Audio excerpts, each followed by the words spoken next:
welcome to our event about the EU delegation at the UN. So today we have as our inviter Diane Cosson. He will explain the procedures about the internship, how can you enter, and about her own experience. So thank you, Diane, for having accepted our invitation. Can you explain to us how it was your experiences and the step of your procedure, please? Of course, Mariana. Well, thank you for having me.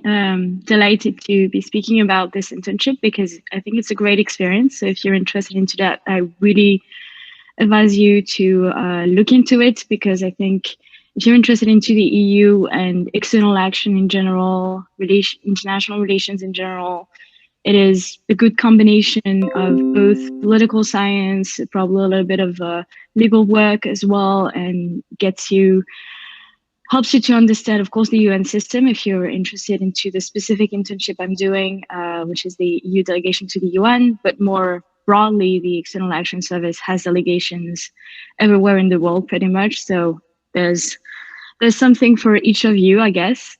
So when it comes to the process, it's pretty straightforward. You just have to be a little bit aware that sometimes you have to check the website for the specific EU delegation that you're interested in, or the specific EU delegations plural, because I advise you to apply for several.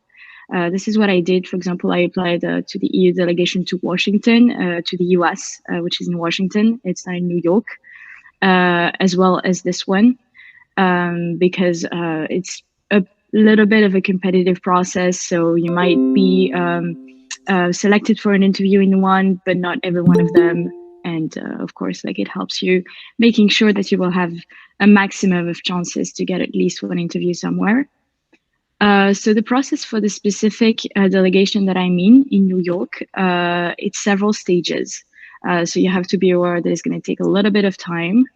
The first one is very classic. It is just writing a cover letter, having your resume in Euro, the Euro format, Europass, I think is what it's called. So I don't know if you already have a resume like that, but if you don't, I really advise you to make one, especially if you're interested in the European Union in general, because not only for the External Action Service, but for the Blue Book, for example, which is the internship at the European Commission, you're going to have to submit a Europass kind of resume. And it takes a little bit more time to make it from a classic CV than you would think so, because you just have to rearrange everything basically. So I would advise you to do it as soon as you can. And then, so the cover letter, and depending on the specific section within the EU delegation to the UN that you're interested in, you're going to have to go through a little bit of a different process. So for me, I'm working within the Security Council and Political Affairs section. There are like 5 other sections, I think. There's one in legal affairs, there's humanitarian affairs, there's sustainable development, for example. So again, something for each and every one of you, depending on your interests. But for the one that I'm working on, there was an extra little written thing that we had to do, is that we had to answer an essay prompt and submit it at the same time as the resume and the cover letter. So the essay prompt was a pretty straightforward question. What's the EU's role on the international scene or something like that? So, but the difficulty I would say with this was that you had to answer in less than 300 words, which makes sense because once you work at the EU delegation to the UN, you have to have a very synthesized way of writing. So you have to be able to, some kind of like meeting that is very long, for example, you'll have to write something, a report of it that's going to be very short. So it makes sense that they kind of ask you to be able to do that. And then the next step for the specific section that I'm working in was a written test. So we were contacted maybe 3 weeks after we submitted the resume and the cover letter and everything. And we had to watch, they sent us a link and we had to watch a Security Council meeting and write a report of it in less than 4 hours, which might seem like a lot, but actually a lot of Security Council meetings last more than 2 hours. So already following the meeting would take you like 2 hours, and then you have to write the report. So for me, what was difficult was just time management, to be honest. Then the next step after that was, of course, an interview. And I was interviewed by, I think, 6 different people from my section. So the head of section, who's currently a French diplomat, and the people that I was brought to work with later on during my internship from different. So basically, the work within the section is divided between themes. So, for example, disarmament, and then geographical areas. So, for example, what I'm working on right now is all of Africa and Ukraine, which is a lot of work right now. And then anything related to disarmament. So, basically, DPRK, Iran, Syrian chemical weapons. Yeah, so this is a pretty classic interview asking about your motivations and then trying to test you out on your knowledge about the EU external action. So, and also the UN system. It's good to know a little bit about that and Security Council dynamics, knowing that it's nothing very complicated, but knowing that, of course, Russia on one side and let's say China a little bit, and then on the other side, the EU members, so France and currently Ireland. So let's not forget about the non-permanent members of the Security Council, because we always think about the 5 main ones, the permanent ones, but we tend to forget that every 2 years there are non-permanent members, and it's good to know the dynamics of these countries as well. So, for example, now you know that there's Ireland, and you know that there's 3 African countries, Ghana, Gabon, and Kenya, and it's kind of interesting to see how what's their positioning on the main issues, for example, Ukraine right now.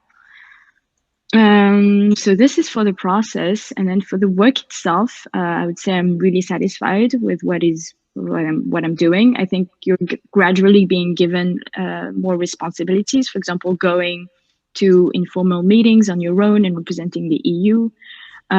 So having direct interactions with diplomats that ask you questions about the EU positions on certain questions. Then, of course, because my section is about the Security Council, I also go to Security Council meetings where I also sometimes have interactions with other people there. But I would say the bulk of the work is really with writing reports. So it can seem a little bit repetitive, but because the substance is so diverse, because there are so many subjects. For example, I'm doing Ukraine and Africa, but Africa in itself is like, there are so many issues, so many, unfortunately, conflicts and peacekeeping operations there. Honestly, stepping into that internship, I knew very little about peacekeeping operations in Africa. And I feel like every day, and still now after 5 months, I keep learning things. So I think this is pretty rare in an internship that after 4 or 5 months, you keep learning stuff. So I was pretty happy about that. And then there are different kind of tasks depending on the needs of the people you're working with. So research work, for example, right now we're doing more of an in-depth research work on what the UN is doing for the conflict in Ukraine. So it's kind of like researching which service is doing what kind of funding they're getting, that kind of question. And then the 3 main UN General Assembly resolutions that were voted on Ukraine. For example, I had to do vote projections. So it's basically looking at the 193 countries, members of the UN, and trying to figure out, depending on either what they voted on in previous UNGA resolutions or what kind of groupings they're part of within the UN membership, and try to figure out what they're going to vote on. So either yes or no, or abstain, or not even show up to the room and vote. So it helped the EU then do its own outreach, meaning going out there and meeting delegations and trying to convince them to vote in a certain way. But that's about it that I can say about my experience. I don't know if you have specific questions, and also if you have questions, it would be nice to introduce yourself and maybe switch on your camera.